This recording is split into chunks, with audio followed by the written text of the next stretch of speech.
thought I'd fly over my own state. అందరికీ నమస్కారం అండి. Welcome back to our channel.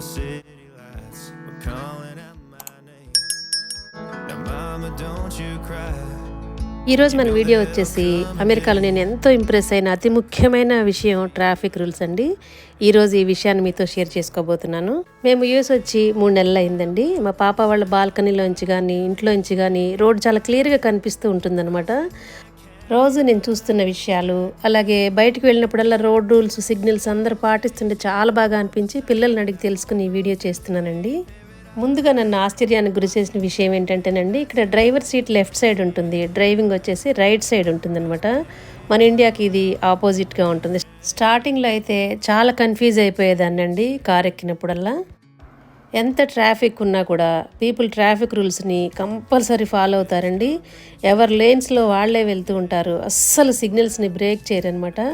ప్రతి చోట కూడా బైక్ లేన్స్ ఉంటాయి, సైకిల్స్ పైన వెళ్ళే వాళ్ళు ఆ లేన్స్లోనే వెళ్తూ ఉంటారు. బైక్ లేన్స్ దగ్గర నో పార్కింగ్ అని పెట్టి ఉంటుందన్నమాట. ప్రతి పోల్ దగ్గర ఉంటుంది. అక్కడ ఎవ్వరు కూడా పార్క్ చేయకూడదు కార్స్ని. ఎక్కడైనా బైక్ లేన్స్ లేని దగ్గర సైక్లిస్టులు వెళ్ళేటప్పుడు కార్స్ ఇంకా సైక్లిస్టులు కూడా రోడ్ని షేర్ చేసుకోవాలి. సో చాలా కేర్ఫుల్గా వెళ్తూ ఉంటారండి. అన్నిటికీ కూడా ఇక్కడ మంచి సిగ్నల్స్ ఉంటాయి, కరెక్ట్ సిగ్నల్స్ ఉంటాయి అన్నమాట. చూడండి ఎంత కేర్ఫుల్గా వెళ్తున్నాడో. స్టాప్ ఉంది ఇక్కడ. పెడస్ట్రియన్స్ నడవటానికి, రన్నింగ్ చేయడానికి కూడా ఫుట్పాత్లు చాలా బాగా మంచిగా వెడల్పుగా ఉంటాయండి. ప్రతి చోట కూడా చాలా వెల్ మెయింటైన్డ్గా ఉంటాయి. రోడ్కి, ఫుట్పాత్కి కూడా చాలా ప్లేస్ ఉంటుందన్నమాట. చక్కగా సేఫ్గా నడవటానికి వీలుగా ఉంటుంది. ఎంత చిన్న సందుల్లోకి వెళ్ళినా కూడా ఫుట్పాత్లు ఉంటాయి. హాయిగా పర్ఫెక్ట్గా వాకింగ్, రన్నింగ్ చేసుకుంటూ ఉంటారు ఇక్కడ.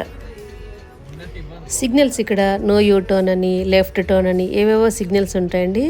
చాలా స్ట్రైట్గా కంపల్సరీ స్ట్రిక్ట్గా ఫాలో అవ్వాల్సిందే. ఒకవేళ కనుక రూల్స్ బ్రేక్ చేస్తే పోలీసు కనుక చూశాడంటే చాలా పెద్ద ఫైనే ఉంటుంది. హైవేస్ పైన అయితే మాత్రం పోలీస్ పెట్రోల్ ఎప్పుడూ తిరుగుతూ ఉంటారండి.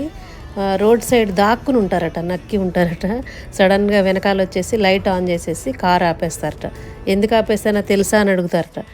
అడిగితే వాడు ఇంకా మాట్లాడటానికి లేదు, $100s ఫైన్ వేసేసి వెళ్ళిపోతూ ఉంటారట. డ్రంక్ అండ్ డ్రైవ్లో పట్టుబడ్డా, అలాగే సిగ్నల్స్ని ఫాలో అవ్వకుండా ర్యాష్ డ్రైవింగ్ చేసినా కూడా ఒక్కసారి క్రిమినల్ ఛార్జ్ కనుక వేశారంటే దాని నుంచి బయటపడటానికి కూడా చాలా ఇయర్సే పడుతుందటండి. అందుకని ఇక్కడ డ్రైవింగ్ విషయంలో మాత్రం చాలా కేర్ఫుల్గా ఉంటారట.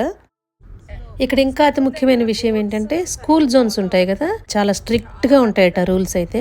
ఇక్కడ చాలా స్లోగా వెళ్ళాలంట. ఎవ్వరు లేకపోయినా సరే స్పీడ్ డ్రైవింగ్ చేస్తే చాలా స్ట్రిక్ట్ పనిష్మెంట్స్ ఉంటాయి, అలాగే ఫైన్స్ చాలా గట్టిగా ఉంటాయని చెప్తున్నారు.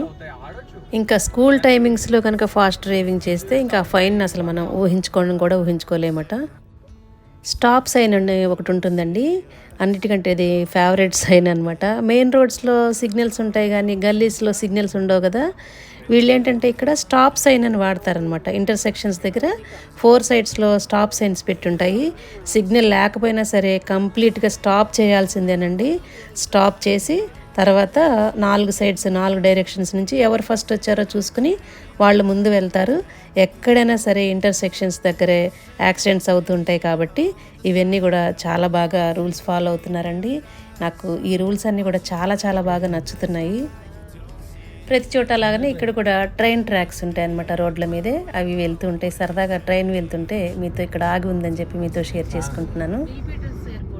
అలాగే మొన్న మేము వెస్ట్ సైడ్ మాల్కి వెళ్తుంటే పక్కన చిన్న ఎయిర్పోర్ట్ ఉందండి. అక్కడ అది సరదాగా మీతో క్యాప్చర్ చేస్తున్నాను. ఫ్లైట్స్ అయితే చాలా కింద నుంచి వెళ్తూ ఉంటాయి. చాలా బాగా అనిపించింది. ఎక్కడైనా నో పార్కింగ్ కానీ, రిజర్వ్డ్ పార్కింగ్ కానీ, లేకపోతే అక్కడ రోడ్డు మీద రెడ్ పాయింట్తో గీసి ఉంటుందన్నమాట. అక్కడ కనుక పొరపాటున మనం కార్ పార్క్ చేసి పక్కకి వెళ్తే టోయింగ్ కంపెనీ వాళ్ళు వచ్చి సింపుల్గా కార్ని ఎక్కించుకుని తీసుకెళ్ళిపోతారండి. మనం వెళ్ళి ఏ $1000 కట్టి మన కార్ని మనం తెచ్చుకోవాలి.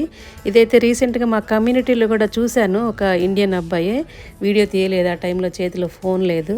ఇదైతే చాలా బాగా అనిపించింది నాకైతే.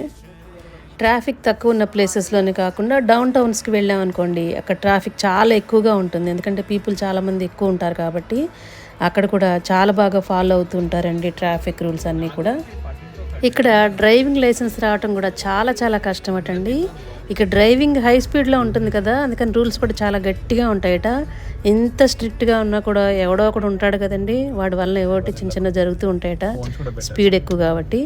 99.9% పీపుల్ అయితే ఫాలో అవుతుంటారండి. ఎవరైతే ఫాలో అవ్వట్లేదో వాళ్ళని పోలీసులు పట్టుకోవడం కూడా మేము వెళ్తుంటే చాలా చోట్లే చూసాము. నిర్దాక్షిణ్యంగా ముందుకెళ్ళిపోవటం, వాళ్ళని పట్టేసుకోవటం, కొంచెం స్పీడ్గా వెళ్ళిన వాళ్ళని అంతే, వాళ్ళకి చాలా గట్టి పనిష్మెంట్లు ఇస్తూ ఉంటారనమాట.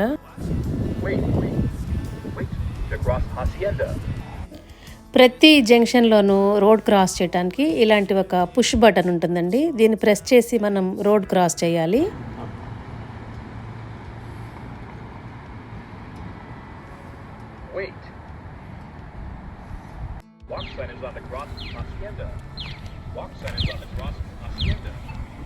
ఇప్పుడు పెడెస్ట్రియన్స్ క్రాస్ చేయడానికి 30 సెకండ్స్ టైం దొరుకుతుందండి. అప్పుడు సేఫ్గా మనం క్రాస్ చేసేయచ్చు.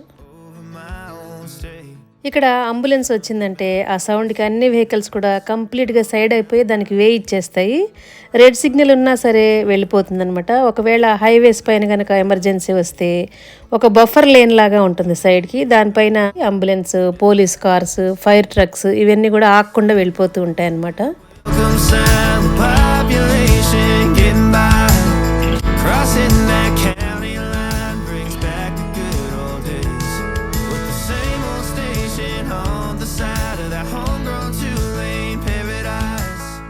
ఇదండి ఈరోజు వీడియో. నాకైతే ఇక్కడ ఈ ట్రాఫిక్ రూల్స్ అన్ని చాలా మంచిగా అనిపించి మీతో షేర్ చేస్తున్నాను.